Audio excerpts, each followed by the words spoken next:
Hi, today is a Sunday, December 28th, 2029, 2024, December 28th, 2024. It's a Saturday. Sorry, it's a Saturday. I'm going to read this article so that we could understand more about the millennials in America who are just revolting against I don't know, they are to themselves. And also I'm going to read I have to read this article to practice English to honing on my pronunciation and also rememorizing good words, phrases, cliches, and even sentences. So it's a dual-edged effort on my part. And here we go. This article is from Yahoo, and the author is Amelia Adelman, freelance contributor. It was written on Friday, December 27th, 2024.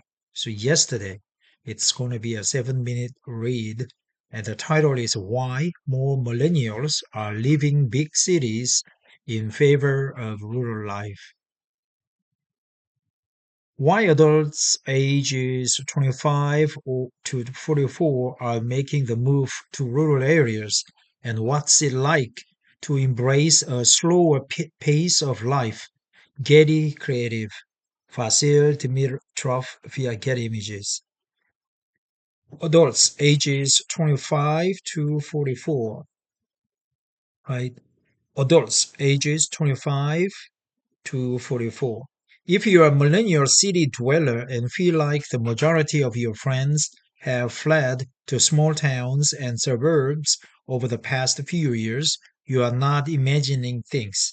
This year, the University of Virginia's Weldon Cooper Center for Public Service published an analysis of 2024 census data that details the notable exodus of youngish people from big cities to more rural areas in recent years.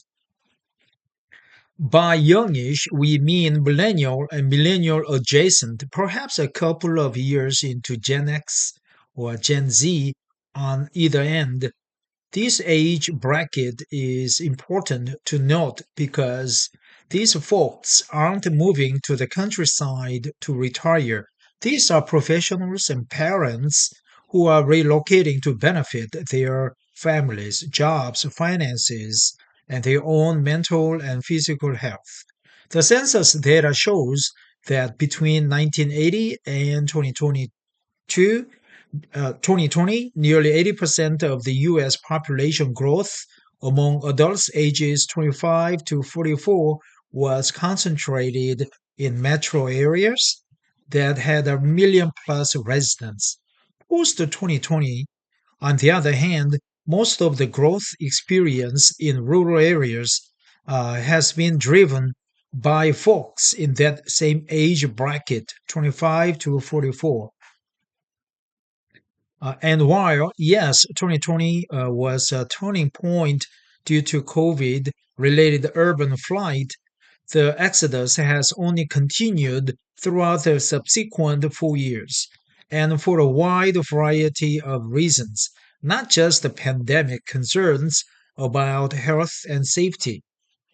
What's prompting the move? Here's what people who left big cities in favor of rural life say about the pros and cons and what experts make of the trend. The motivation. Erin Austin Abbott wrote the book, literally, on the big city exodus, small town living. She moved to rural Mississippi after spending her 20s in urban centers and tells Yahoo Live that the best thing about her move has been feeling genuinely grounded in a place for the first time. Now she knows all her neighbors. I have a community my son can walk around the town and I don't ever worry about him, she says. Rachel Lewis, a 28-year-old social media manager who recently moved to rural North Carolina from Wilmington, tells Yahoo Live that the best part has been community. It's been so much easier to connect with the strangers and meet all sorts of people. She's made friends via the regulars at her new yoga studio, and the coffee shop in town knew my order within a few months. A dream, she says. I feel like people really listen when I'm talking in a different way. Maybe because it's less people coming and going compared to the city, she adds. Alongside community building, the other biggest drivers of city to country moves among those Yahoo Life spoke with spoke with were mental health and cost of living. The affordability has given me a chance to take chances, says Abbott of building her business and creative practices in rural area. Lauren Breedlove, who moved from New York City to the Adirondacks a few years ago, agrees. She moved to pursue a creative career, freelance writing and travel photography. I couldn't do that with high living costs that come with city life in Manhattan, she says. It's tough to survive in NYC, let alone survive when starting fresh in any creative industry. Now 42, she is thriving in her career and says she loves life in the country, including that widespread rural win, spending less money on rent. That widespread rural win, spending less money on rent.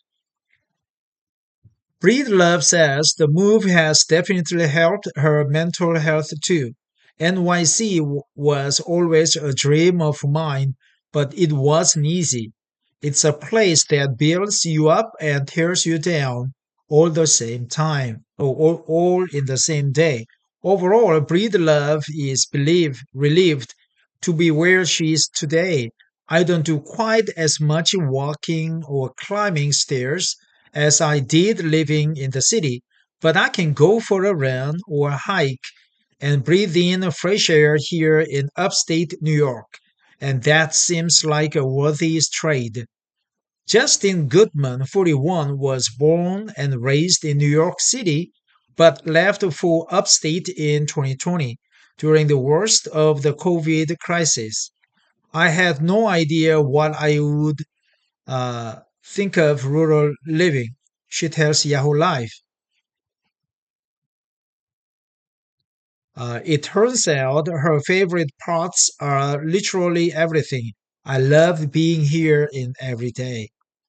Uh, Ceramist Brett McDaniel, uh, ceramic, right? Ceramist, 39, maybe tireless. 39 agrees. Until a year ago, she was living in Memphis and experiencing severe professional burnout, she tells Yahoo Life. The chance to relocate somewhere quiet and absolutely gorgeous was really appealing. She moved to rural Arkansas, where she's built an art studio and has now a much healthier perspective around work and quality of life, she says. The science. Holistic psychiatrist Dr. Shyam Singh says the main motivator behind these moves is mental health, and the science supports this. Professionals who make the switch from the city life to rural living often report marked, sometimes even profound mental health benefits emanating from environmental and lifestyle changes. He explains. These improvements are typically due to a subtraction of financial stressors and addition of positive factors, including time in nature. In rural areas, the natural environment helps control the HPA axis, which is our body's main stress response system, explains Mary Poffenrath, by biopsychologist who investigates how the nervous system and brain shape our mental processes and behavior.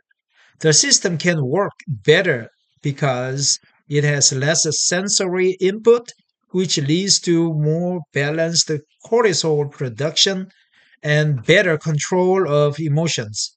Spending time in nature has repeatedly been shown in studies to reduce symptoms of anxiety and depression. For those with families, rural living can give kids many more opportunities to play outdoors, which leads to less screen time, a reduced urban stressor factor that could influence their emotional growth, Singh adds. Mental and physical slowdown. Rural living lets people escape the overstimulation of the city.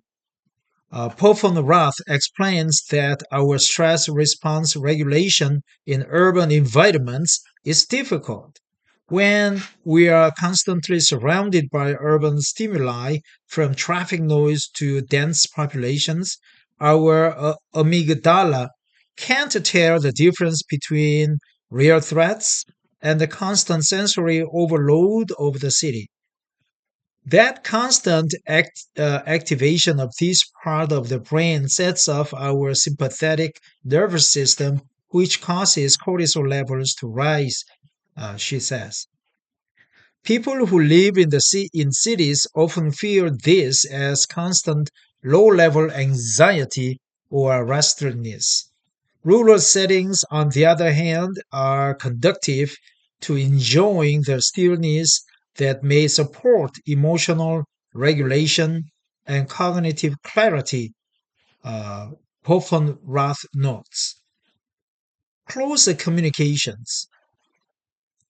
Another positive outcome of that slower pace, it often leads to building meaningful social interactions and deeper connections with one another, says Singh. Smaller, close knit communities that are typical in the country can build a sense of belonging and provide social support, each crucial for mental health. The drawbacks. Of course, there are a few things folks miss about big city life, like getting food delivered to my door, reminisces Abbott. I've taught myself to cook so many different cultures of food because I can't get it here. Breedlove adds one more wistful memory to the list: close access to major airports. Hmm. One more wistful memory to the list. One more wistful memory to the list. One more wistful. There's also additional planning needed when you don't have everything at your fingertips 24 by 7.